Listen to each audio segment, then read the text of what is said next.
Donc là on se retrouve plusieurs mois après l'achat de la voiture. Donc je vais vous faire un petit tour rapide du propriétaire. Donc c'est une Peugeot 305, hein, une SR, donc avec l'intérieur tweed, donc break. Voilà. Bon, elle n'a pas roulé depuis quelques années, hein, depuis son dernier contrôle technique, donc qui était en 2012. Donc ça fait 14 ans quoi qu'elle n'a pas roulé. Donc voilà un petit peu l'intérieur. Il manque les appuis-têtes, le levier de vitesse. C'est une voiture des années 70 qui a été restylisée dans les années 80. Donc 178 000 km. Si le compteur tourne, hein, j'ai pas vu la voiture démarrer. Je l'ai acheté dans son jus, en l'état.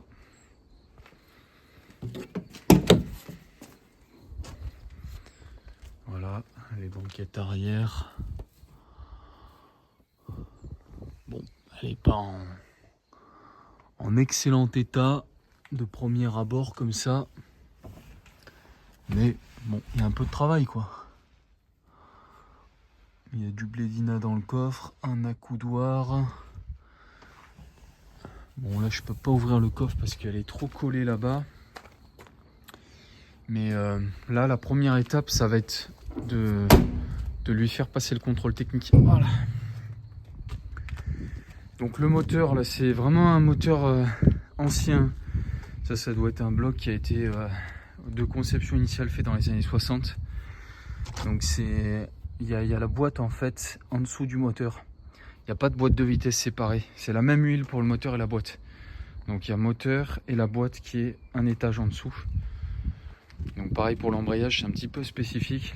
Les embrayages ne se retrouvent pas sur ces modèles-là. L'embrayage il est sous la cloche à ce niveau-là.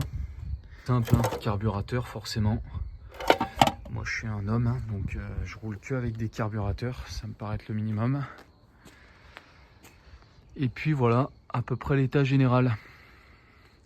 Donc là, le tout premier objectif, ça va être de la redémarrer et surtout de lui faire passer le contrôle technique. Alors le freinage, les freins sont quasiment bloqués. Pour la décharger, c'était assez compliqué.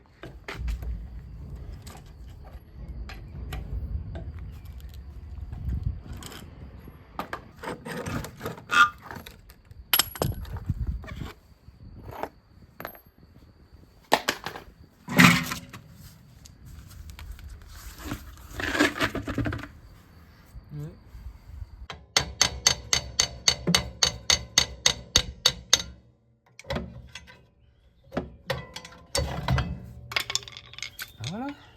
Tout neuf. Ah, c'est tout neuf. Bon, j'ai enlevé le tambour. Les garnitures, elles sont en bon état. Je vais pas les changer. Le roulement, il n'y a pas l'air d'avoir de soucis. Par contre, au niveau des cylindres de roue, ça a été prévisible, hein. Bah, il fuit. Bon. Voilà. Ah bah là, si on voit pas, tu m'appelles. Vous voyez ça? Bon, bah là, ça fuit. Donc, je vais changer uniquement les cylindres de roue. C'est parfait, ça. Là, je vais pouvoir le démonter. Voilà. Comme ça, je m'emmerde pas à tout démonter. Je vais juste souffler après le reste. Et là, je peux démonter mon cylindre de roue. On va voir si je me suis pas trompé, vu qu'il y avait 12 références. Et que généralement, une fois sur 100, on y arrive du premier coup. Est-ce que c'est la bonne pièce? Bon, eh ben, c'est pas les bons, hein. Donc tout va bien. Tout commence comme prévu, hein. Mauvaise pièce. Je vais en racheter d'autres et puis je monte ça. Voilà.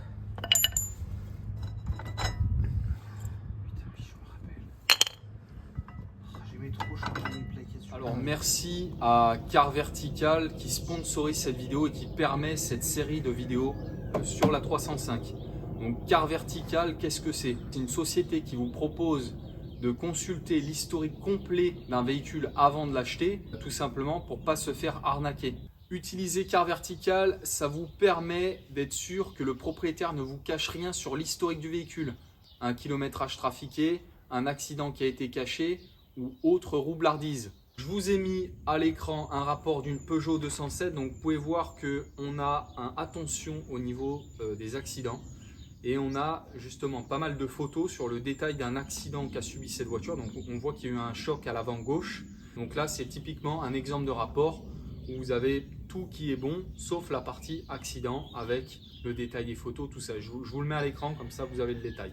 Avec le code promotion Comtesse qui s'affiche à l'écran, vous allez bénéficier de 20% de réduction. Donc si vous voulez faire un rapport, acheter un nouveau véhicule, je vous invite fortement à utiliser ce code promotion. Comtesse, 20% de réduction. Si jamais vous faites un rapport et Car Vertical n'ont pas de données d'historique sur le véhicule, ils vous remboursent automatiquement votre crédit. Donc pas d'inquiétude. Merci à Car Vertical d'avoir accepté de me sponsoriser et de permettre à ce projet de 305 Turbo de voir le jour. Donc merci aux sponsors et on continue tout de suite la vidéo. Bon, en attendant le freinage, je vais m'occuper de l'intérieur. Donc il manquait les appuis-têtes. Donc j'en ai retrouvé sur le Bon Coin, il y en avait qui vendaient les bons, mais bon, il en voulait une fortune comme d'habitude. Donc il va les garder parce que ça n'intéresse personne. Et ça, c'est des appuis-têtes de Citroën Xantia. Et du coup, l'Anthrax est le bon. Voilà. Et là, ça passe normalement. Voilà, nickel. Pareil de l'autre côté. Voilà. Donc là, elle a ses appuis-têtes maintenant. Bon, en attendant les pièces, nettoyage complet de l'intérieur. Donc là, les appuis-têtes maintenant, c'est bon. Là, il y a ce joint qui se barre. Je vais mettre de la colle standard. Et puis, gros coup d'aspirateur de partout.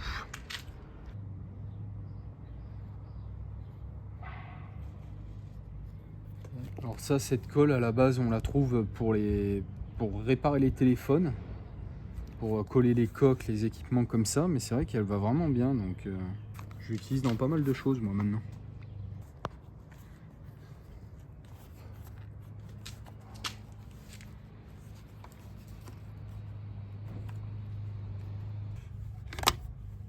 Je vais essayer d'en retrouver dans un stock, j'ai des bouts de joints comme ça, et je le recalerai en bas avec de la colle. Mais là, vu qu'il a rétréci, si on fait pas ça, il va continuellement en fait, il voudra jamais se remettre à la forme. Donc là, on est obligé de faire ça, quoi.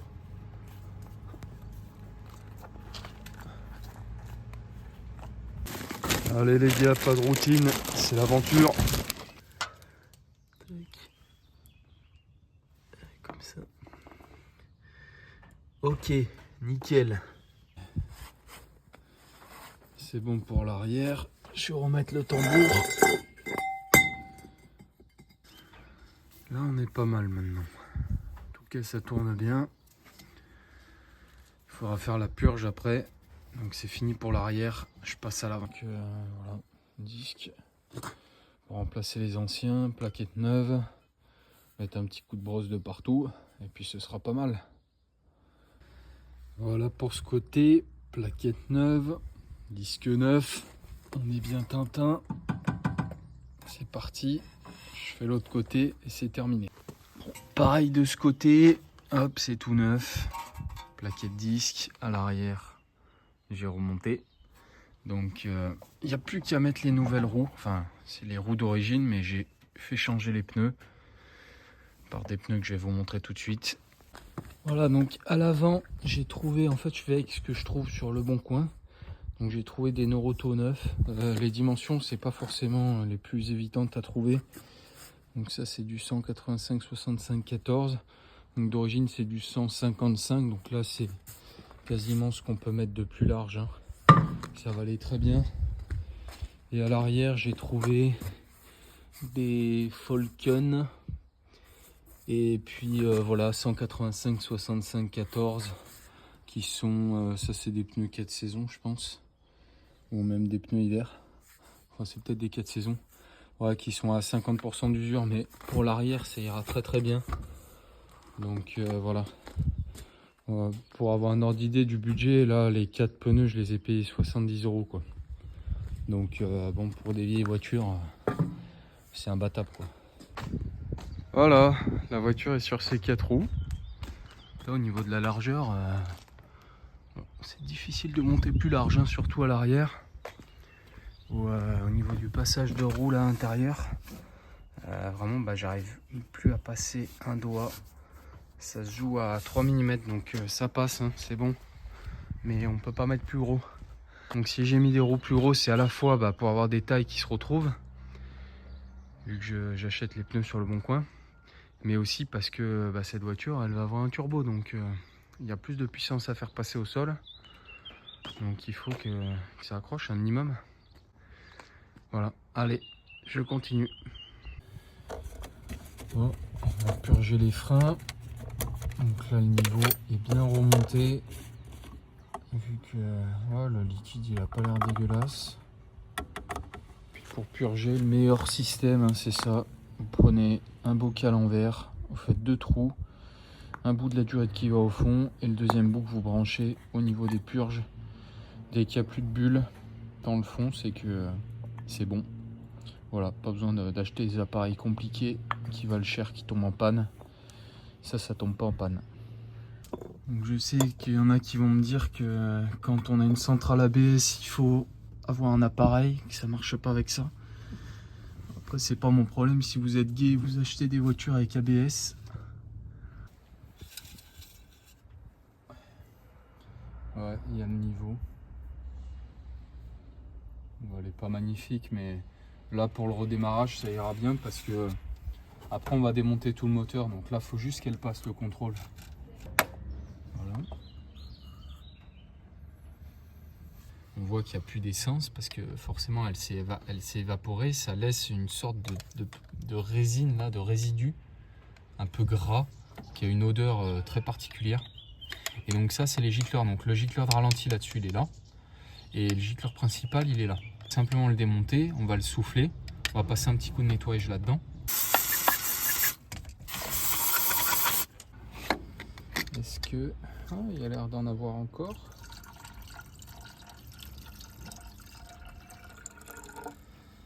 Voilà, impeccable. Le niveau. Donc la cale en bois d'arbre d'origine, pièce rare. Donc ça sur le bon coin à vendre, rare, 120, ouais, 199 €. Un prix raisonnable. De fils de pute.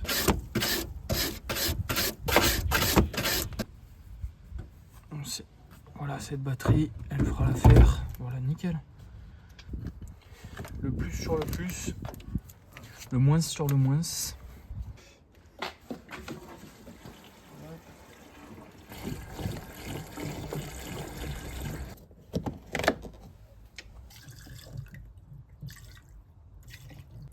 Alors ça, normalement, dès qu'il y a de l'essence qui arrive par là, je vais arrêter le moteur. Mais là, normalement, s'il y a de l'allumage, c'est le seul truc que j'ai pas vérifié, mais s'il y a de l'allumage, ça devrait démarrer.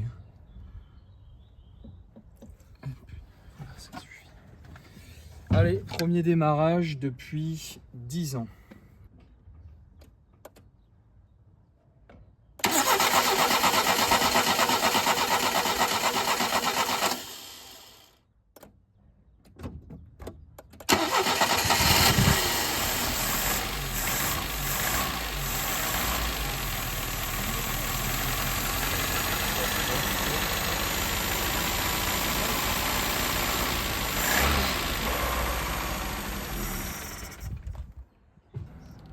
Donc là, ça démarre, ça a l'air de vraiment bien tourner, hein.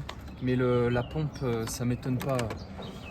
Le fait qu'elle ait été débranchée, c'est bizarre. Et comme on disait, en fait, les voitures, elles sont souvent arrêtées parce qu'il y a une panne à la base, hein.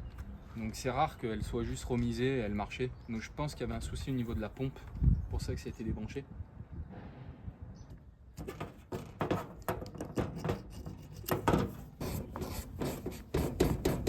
Sale, mais il n'y a pas l'air d'avoir de souci, quoi. Donc ça, c'est surtout à ce niveau-là, parce que donc ça c'est des clapets et souvent ils sont bouchés. Donc là il doit être collé en fait, tout simplement. Voilà. T'as entendu? Il était complètement collé. Ouais. Donc là, on voit la différence, hein. Donc là il n'y a plus de souci là. Donc là j'ai juste décollé. C'est un peu le goût de l'essence quand même cette histoire. Et là normalement il n'y a pas de souci, en fait il n'y a pas besoin d'aller plus loin. Là j'ai pas de pâte à joint sous la main parce que je suis pas au garage, dans mon garage. Donc les meilleurs cartons pour faire des joints, c'est les cartons comme ça là, vous voyez. C'est pas les cartons pour emballer des choses, c'est ce type de carton là. Et ça, vous faites des joints avec ça, dans 30 ans il est encore bon, hein. C'est pas compliqué, pour faire ça il vous faut un peu de cambouis. Donc là on met le cambouis, là je vais la caler comme ça, et là avec un petit marteau, et là normalement on n'est pas trop mal. Et là la technique c'est de ne pas commencer par l'extérieur, parce que on a envie de commencer par le plus simple toujours, mais il faut faire le plus compliqué à l'intérieur, sinon après il est plus fragile quand l'extérieur est enlevé. Voilà, donc le joint, tout beau, tout neuf, là, voilà. Et là, il n'y a pas, en fait, il n'y a pas besoin de pâte à joint là. Ça, c'est ce qui fait les meilleures étanchéités. Bon, là, je vais vous passer les détails, mais grosso modo, on est en train de souffler dans la durite qui mène jusqu'au réservoir parce que même avec la pompe réparée, ça marchait toujours pas. Le tuyau était complètement bouché. Donc, j'ai débouché cette durite là. Là, on est dans le coffre en fait, au niveau du réservoir, juste au-dessus du réservoir. Et au final, j'ai carrément sorti la jauge. Elle était complètement bouchée. Il faut savoir que c'est un réservoir en acier sur ces voitures-là. Donc j'ai tout débouché. C'était vraiment dégueulasse là-dedans. L'essence est très vieille. Bah, elle a plus de 10 ans. Et on est au redémarrage après ce nettoyage-là.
Donc j'ai ce magnifique Karcher eau chaude, marque Stihl, très très bon matos professionnel. Ça c'était du vrai fabriqué en Allemagne, donc RE580W. C'est un des modèles les plus puissants, donc il y a le modèle avec Karcher uniquement, enfin la sélection Karcher et eau chaude. Avec le réglage là, on peut monter jusqu'à 140 degrés. Si vous avez régulièrement du nettoyage à faire sur des pièces grasses, sur des blocs moteurs, des boîtes de vitesse, il faut un Karcher eau chaude. Les Karcher standards ne marchent pas là-dessus. Et là, c'est quelque chose de très très résistant. C'est du matos pro. 900 TTC. C'est un excellent prix. C'est des machines qui valent plusieurs milliers d'euros neuves. Et c'est très très fiable. Ça fonctionne très bien. Et à vendre, j'ai ce magnifique gerbeur électrique, marque Yal. Un vrai matériel de qualité. Ça lève à plus de 2,80 m. Batterie lithium. Il n'y a rien à faire, chargeur intégré, du bon matos, ça je le vends. 2005, c'est un super prix pour ceux qui connaissent, avec facture, hein, pas de souci. J'ai ce magnifique tour à métaux à vendre, 1900 €. Magnifique tour à métaux, marque Usimu, made in Italy, du très très bon matériel des années 90. Il est complet, la lampe, la visu, super matos. Le banc est en excellent état. Voilà, tour complet, 1 mètre d'entrepointe. On peut faire beaucoup de choses avec ça. 1900 €. Et j'ai aussi cette fraiseuse là, Erno Somua, 3 tonnes 5 Z3C. Donc ça, c'est du gros matos, très puissant. On peut faire beaucoup de choses là-dessus, même reprendre des culasses. Voilà, le banc est en très bon état. Aucune trace d'usinage ou autre. Excellent état. Et ça, c'est à vendre 2900 €. Vous voyez la machine ? 2900 €. Quand je vous dis que c'est des bons prix, je déconne pas. Je vous mets tous les liens dans la description. Tout est sur Le Bon Coin. Allez voir les liens. Contactez-moi par Le Bon Coin, s'il vous plaît, si vous êtes intéressé.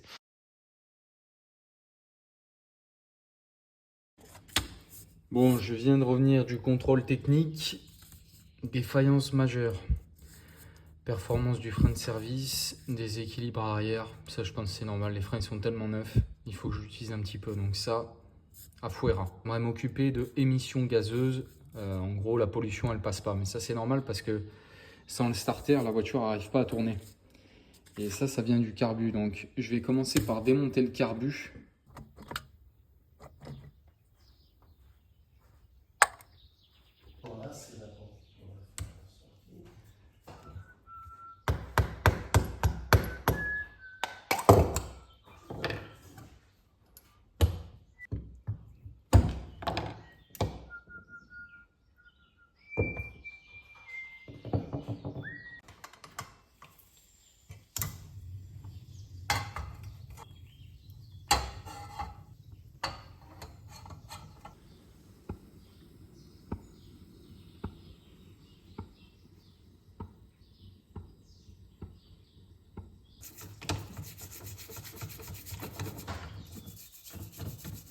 Là, je suis dans les entrailles du carburateur. Quand vous refaites un carburateur comme ça, les meilleurs conseils que je peux vous donner, c'est de toujours avoir des forêts comme ça pour carburateur qui sont calibrés. Donc là, on voit les diamètres.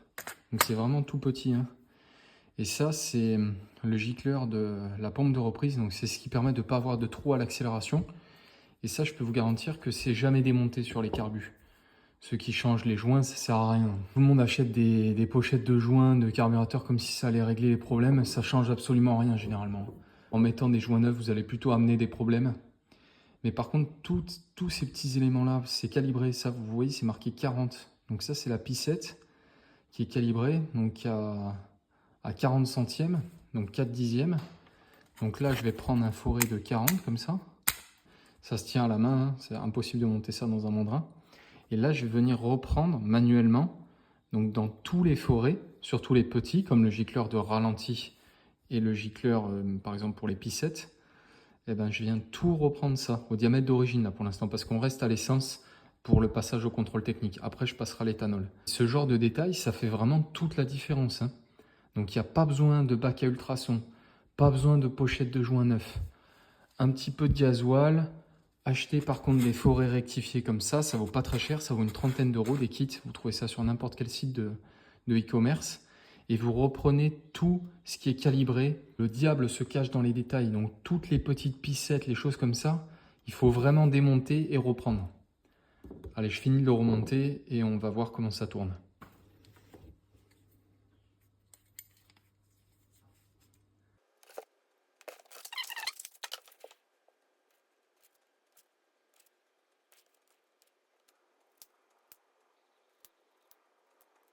Voilà.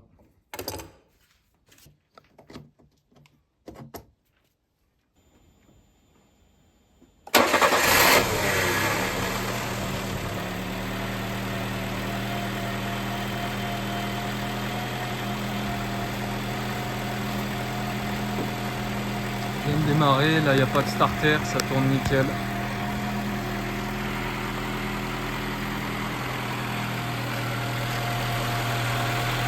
Je vais la laisser chauffer et je vais la régler à chaud, mais ça a l'air de marcher nickel. J'ai la batterie qui charge pas aussi, l'alternateur a un souci, il faut que je regarde ça.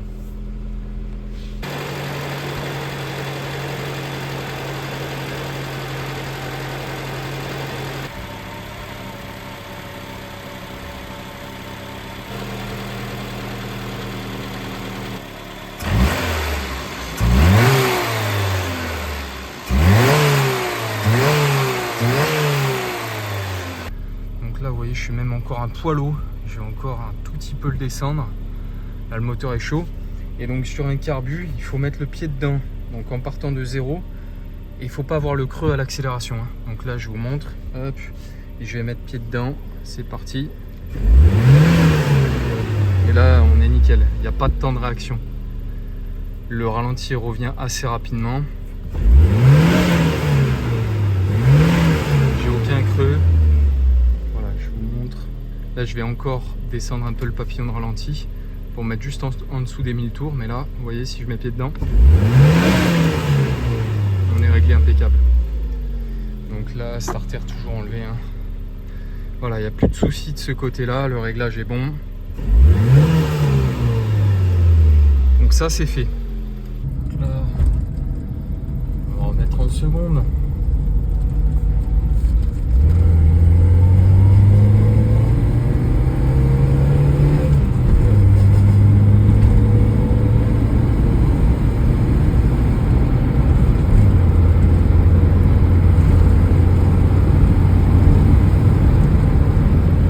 Ça va. J'avais une 305 SR mais berline, ça marchait un peu plus fort, c'était le même moteur. La break est un peu plus lourde.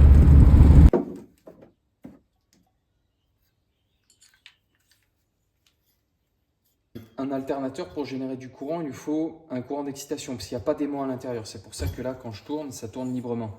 Là, c'est plus dur, vous voyez. Et là, si je le désactive, vous voyez la différence. Et là, dès que je remets le courant, ça se stoppe.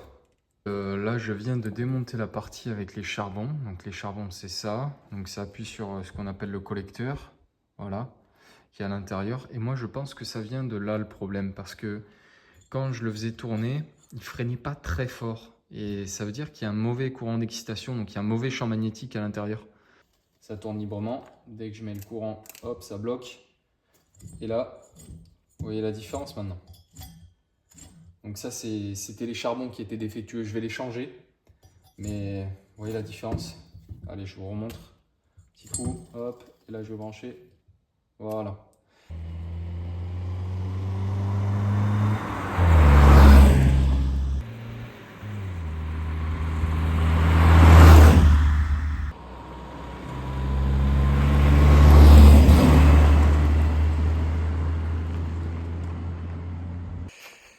C'est bon, contrôle technique validé, la petite vignette sur le pare-brise, ça c'est fait.